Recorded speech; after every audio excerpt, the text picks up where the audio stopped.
This was a video that I wanted to make during the PTB, but I decided I'll wait for the live build. Those who have seen my prior videos know that I do not beat around the bush, and I'm not allowed to swear for the first 15 seconds or something, otherwise YouTube get their knickers in a twist. So I'll let Dwayne describe this killer for you guys. And I've got to say, in all honesty,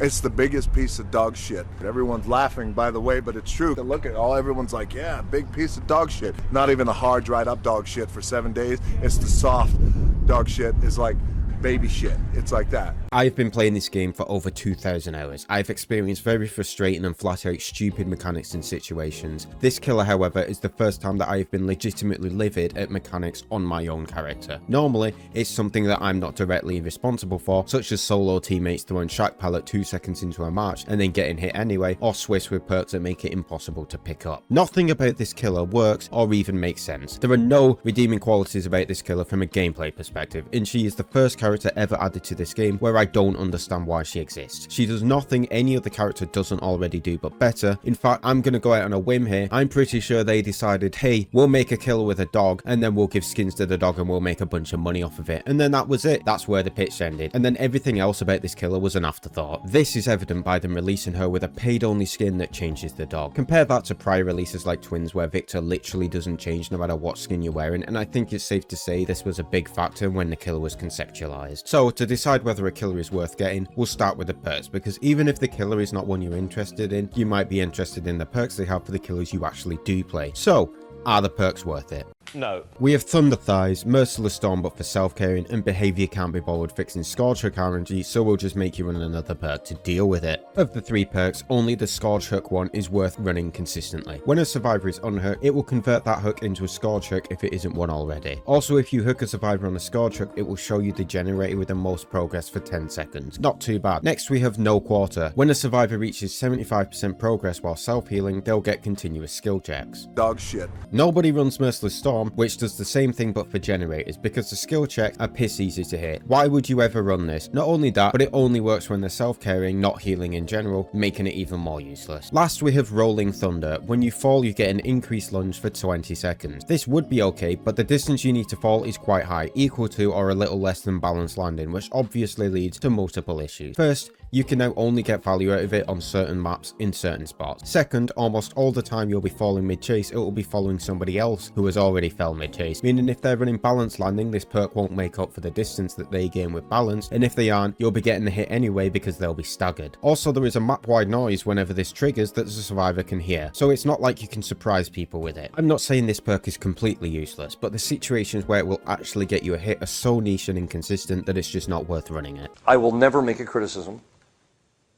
if I don't have a resolution. If you want a killer for their perks, I would highly recommend Vecna. Languid Touch just got giga buffed through the roof. Weave Achievement is still very good, and Dark Arrogance is a much better meme style perk that can be consistently used way more often than Rolling Thunder. Now, let's move on to the train wreck that is everything else about this killer. The bugs are not few and far between. In fact, they encapsulate 80% of this killer's dogshit gameplay. Want to go send your dog to patrol a generator? Sorry pal, you moved your aim by 2 pixels so the game stopped selecting that gen. Want to use your dogs for anti-loop? Sorry pal, there was a leaf in the way so the dog stopped moving, or the dog will clip through the floor, or the dog will get stuck when it vaults a window, or the dog will vault any window on pallet within a 45-mile radius despite the pathing showing it won't vault. The survivor might vault and there's a chance that the dog will just vault through them instead of injuring them. Trying to change your power, well sometimes that just won't happen, leaving you stood there like a div on a loop trying to switch from search mode to chase mode or vice versa. The cooldown doesn't start until the dog is by your side, and the AI pathing will get it stuck all the time, just like when you're trying to use a power, meaning that the cooldown can be exponentially longer than it needs to be. If the dog's AI gets stuck while you're trying to send the dog out, it will start from where it's stuck and not even remotely follow the path. You god forbid actually get the stars to all align and the dog actually grabs the survivor. Then the dog starts dragging them around the wrong side of the loop, so you double back on the loop and then the dog starts dragging them back in the opposite direction. This happened half the time I actually hit my power. It's never ending with this dog shit killer. There are so many bugs on this killer that it blows my mind, and it encapsulates 80% of her gameplay, and it's so fucking frustrating that it just makes me not want to play the killer, period. Then you have the typical crowd, you know the one. Oh, but they'll fix the bugs, guys, and then surely she'll be really good. Just give them time, you hater. No, she won't. First, they won't fix these bugs. I know they won't because the entire power relies on the AI of the dog. Knight has been in the game for 2 years and his guards get stuck all the time, and Nemi zombies also get stuck all the time. They walk away from survivors, they don't hit survivors. Survivors will run straight past them and they won't give a flying rat's ass toss, and he's been in the game for like 4 years. Remember the last time they tried to fix an AI bug? I remember. It was a bug where if you ran into the windows and vault locations against the Knight's guard, they would just run at the window and lose a bunch of distance, making their strength completely trivial. So did behavior fix this bug? No.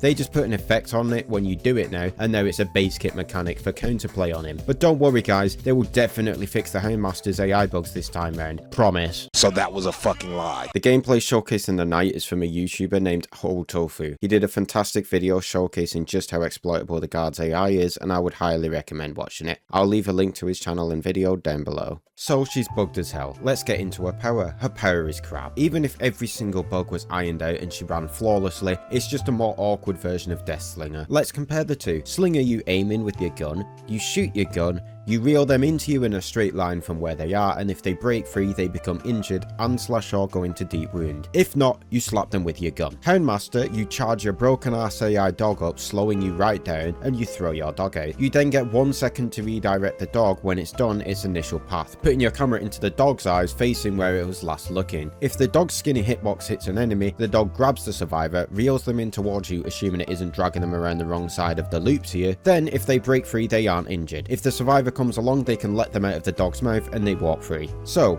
we've gone from aiming a gun and shooting the survivor to having to try and do a Wesker dash from like 10 meters away with AI pathing and the camera awkwardly moving between your dashes to not even injure the survivor, but to just grab them and then hope the dog actually brings them towards you. Amazing. Definitely worth the effort, guys. Oh, but JC, I hear one guy saying in the comments, there's another part to her power that actually puts them into deep wound, for she can make her dog go into search mode. In this mode, the dog will search where you direct it if the game isn't bugging out and going off where you're clicking, and if it runs into a survivor, it barks at them, inflicting them with a new ability called Hound Sense. Wow, that sounds a little awkward. Surely being inflicted with Hound Sense has some pretty big ramifications. Well, don't worry, if you hit a survivor who's been grabbed by a dog while they are also Hound Sense, they go into deep wound. Nope, that's not a joke. That's all it does. Now, there are add-ons that actually do stuff when someone is inflicted with Hound Sense, but if you need an add-on to make a base kit mechanic half passable, that's a failure in my book. The search mode does also have another effect, where the dog will leave a trail, and if you move along with the trail, you get an increased movement speed, so it can be used for map pressure. But you know, that's assuming the dog doesn't have an aneurysm and chooses the least optimal pathing it possibly can to get to wherever you've pointed it towards.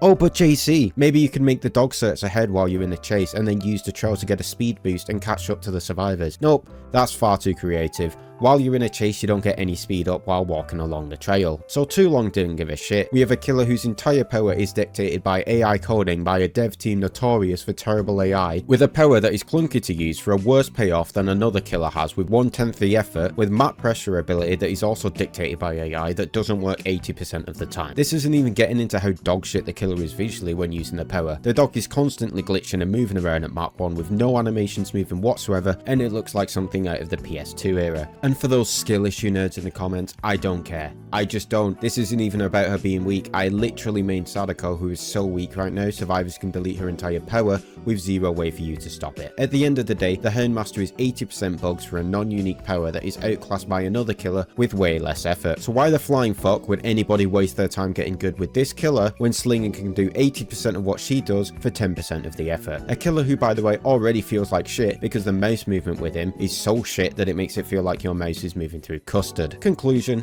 don't buy this killer unless you really want the Scourge perk.